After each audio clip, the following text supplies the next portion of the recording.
तंत्र बाधा जो आप बता रहे हैं, क्या वो कुंडली से दिखता है? हमें पता चलता है क्या कुंडली से? आप लोग बता सकते हैं कि कौन से तंत्र क्रिया का उपयोग किया गया है? कल्कि जी के अवतार के बारे में क्या कहना चाहिए? प्रिया जी, जैसे मैंने बताया था कि भगवान विष्णु का स्वप्न मुझे अक्सर आता है। जैसा कि उन्होंने स्पष्ट कहा है कि पृथ्वी लोक पे उनका जन्म हो चुका है। जैसा कि आपने बताया कि आप फोटो को देख करके भी बता देते हैं कि उस इंसान पे, उस व्यक्ति पे कौन से क्रिया का यूज किया गया है, तो ये आप कैसे करते हैं, इसके बारे में थोड़ा हमें बताएं। कुंडली में जैसे शनि की 7.5 होती है, उसके बारे में क्या कहना चाहेंगे आप? शनि की 7.5 पे लोगों का बहुत ही विचार है कि ये हमेशा नेगेटिव फल ही देता है। आज के टाइम में पब्लिक का ये कॉमन क्वेश्चन है शनि की 7.5 के बारे में कि ये क्या होता है, इसके बारे में थोड़ा सा हमें बताएं और इसका क्या फल देता है।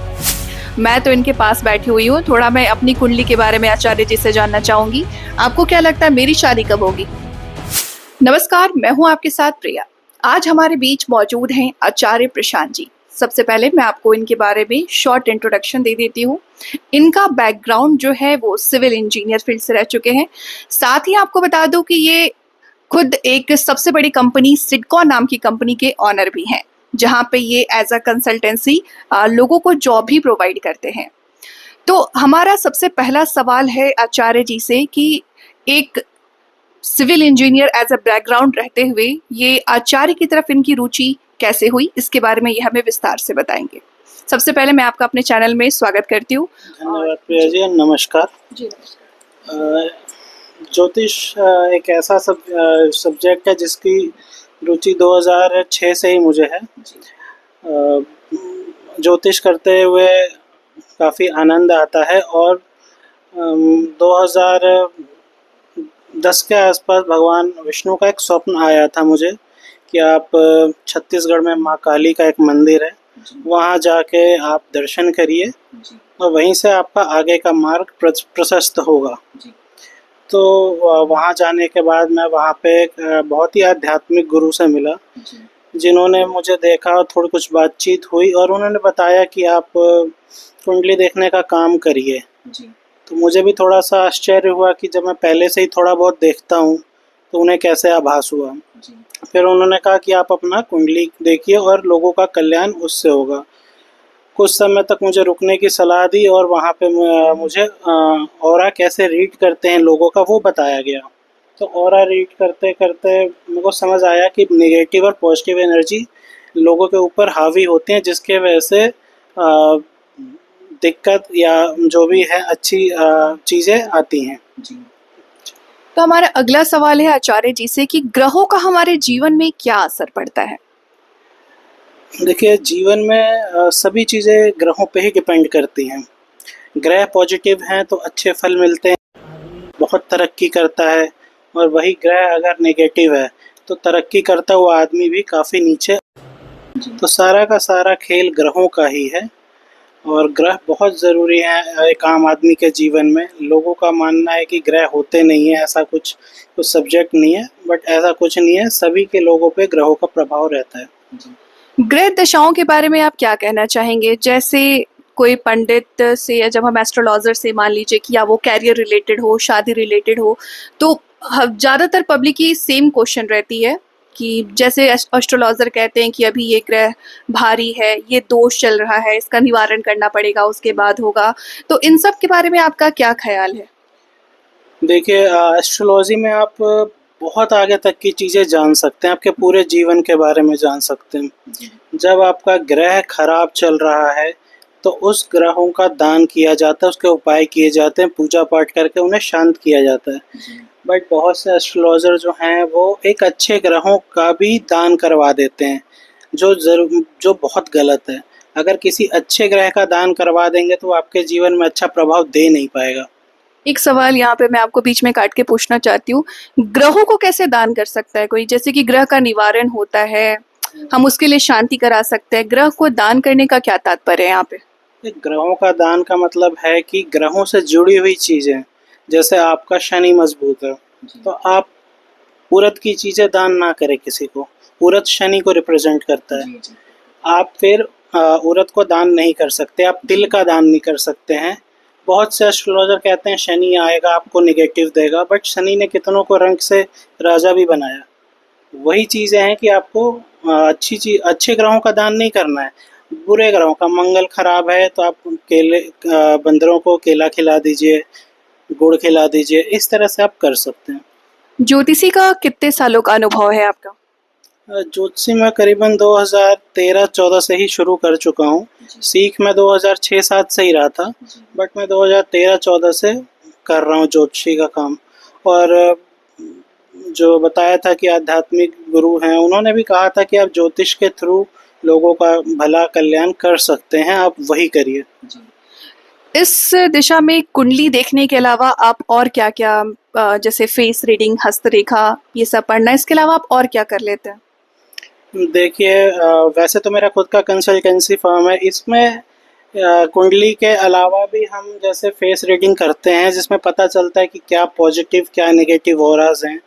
और आपका हस्तरेखा भी एक साइंस है, बट हम जो क्या है कि हाथों की लकीर बात बदलती रहती है, लेकिन जो आपका उसी टाइम का ऑरा है वो हमेशा सेम रहता है। आप ऑरा के हिसाब से पता कर सकते हैं कुंडली के हिसाब से। तो इसके साथ साथ जो ऑरा रीडिंग है वो बहुत कम लोग करते हैं। एक क्वेश्चन है मेरा यहाँ से कि जैसे आपने बताया कि आप फेस रीडिंग कर लेते हैं, तो फेस रीडिंग भी बहुत प्रकार की होती है। सपोज दैट फेस रीडिंग अगर मैं आपको बोलूँ मेरी फेस रीड करने के लिए, तो वो एज अ माइंड रीडिंग भी हुआ कि आपके फेस पे अभी क्या चल रहा है, मन में क्या चल रहा है, या फिर आपको देख करके आप क्या सोच रहे हैं, वो भी बहुत सारे एस्ट्रोलॉजर होते हैं जो फेस रीड करके बता देते हैं। तो इसमें आप क्या देखते हैं, ये थोड़ा हमें बता दीजिए। देखिए फेस रीडिंग इसमें जो होता है ऑरा को ही मेन देखा जाता है। अब ऑरा के अंदर क्या है कि जैसे अगर आपका पॉजिटिव ऑरा चल रहा है तो आपके अंदर पॉजिटिव एनर्जी की प्रकाशें होंगी, और अगर नेगेटिव होगा तो ब्लैक कलर या थोड़ा डार्क या धुआंपन हल्का उस टाइप का रहता है, जो आम मतलब इतनी आसानी से दिखता नहीं है। जो ऑरा रीड करना जानते हैं वो देख पाते हैं। तो ये फेस रीडिंग से काफ़ी अलग चीज़ें हैं। इसमें काफ़ी मतलब क्या फेस आप कुंडली में बहुत सी चीज़ें हैं, लेकिन आप पे किसी ने तंत्र कर दिया, किसी ने बाधा कर दिया, किसी का नज़र लग गया, ये चीज़ें थोड़े ना आपको कुंडली में दिखेंगी जल्दी। ये आपको ऑरा रीडिंग से पता चल जाती हैं। और बहुत से ऐसे लोग हैं जिनका मतलब ऑरा रीड करने के बाद हमने जब उनकी नेगेटिव एनर्जीज को हटाया तो वो बहुत अच्छा रिजल्ट मिला उन्हें लाइफ में। इसके लिए उन्हें बहुत लोगों ने थैंक्स भी किया है। अगला सवाल मेरा आपसे है कि आप ज्योतिषी साहित्य जैसे कि वेद, पुराण हो गए, इन सब से कितने परिचित हैं और इनके बारे में आप क्या बताना चाहेंगे? देखिए ज्योतिषी का जो अध्ययन है वो मैंने 2006 से ही शुरू कर दिया था। मुझे उसमें काफ़ी इंटरेस्ट था। उसी को देखते देखते ज्योतिषी थोड़ा सा आगे बढ़ते हुए जब मैं छत्तीसगढ़ में माँ काली के मंदिर पे गया था, वहाँ मैंने ऑरा रीडिंग सीखी थी। तो ये वेद पुराण से में इसका जिक्र होगा, बट मैंने वेद पुराण उतना नॉलेज डीप में नहीं पढ़ते हैं कोई। लेकिन ऑरा रीडिंग ऐसी चीज़ है जो आपको हर चीज़ बता देती है।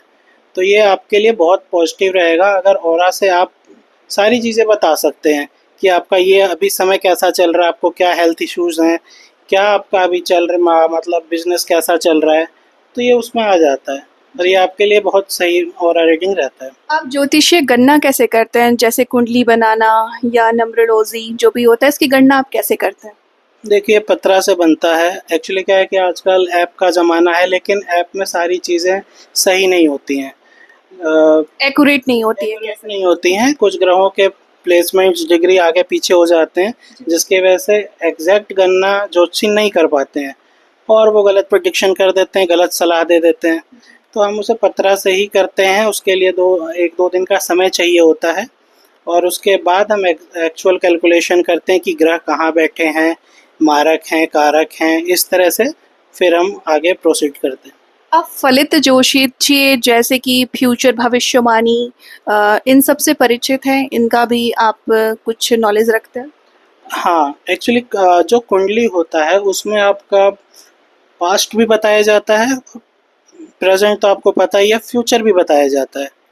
तो ये कुंडली में लगभग आपको बहुत सी चीज़ें पता चल जाएंगी कि आपके बिजनेस में कैसा उतार चढ़ाव रहेगा, जॉब सही रहेगी, बॉस से बनेगा कि नहीं, मैरिज अच्छी रहेगी कि नहीं, ये सारी चीज़ें आपको कुंडली से ही पता चल जाती हैं।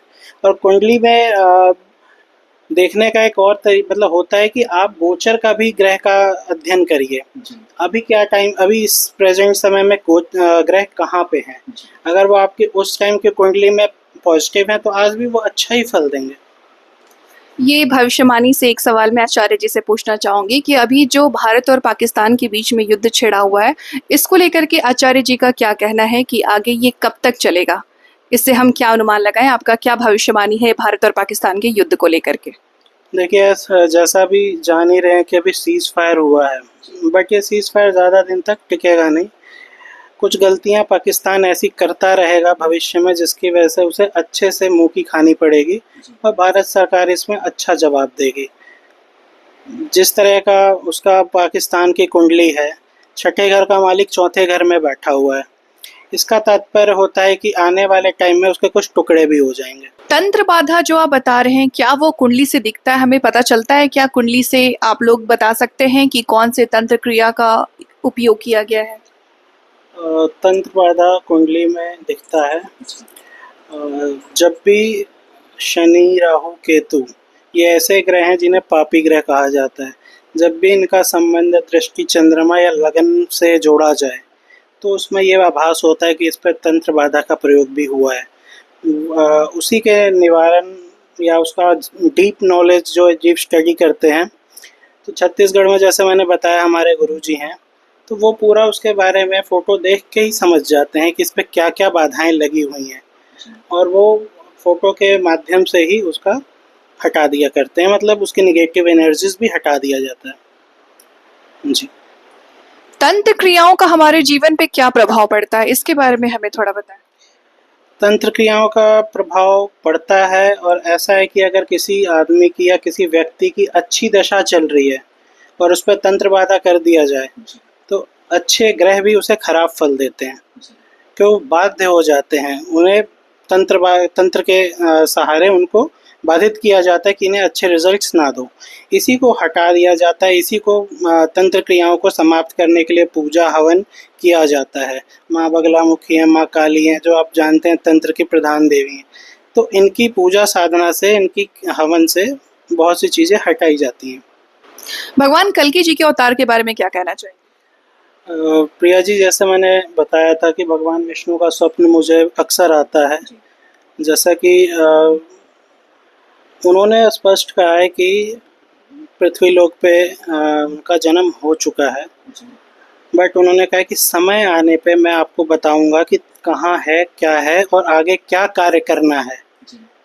समय आने पे उन्होंने कहा है कि वो बताएंगे, तो अभी उन्हीं का मैं अगले मैसेज का इंतज़ार कर रहा हूँ कि वो क्या कहना चाहते हैं।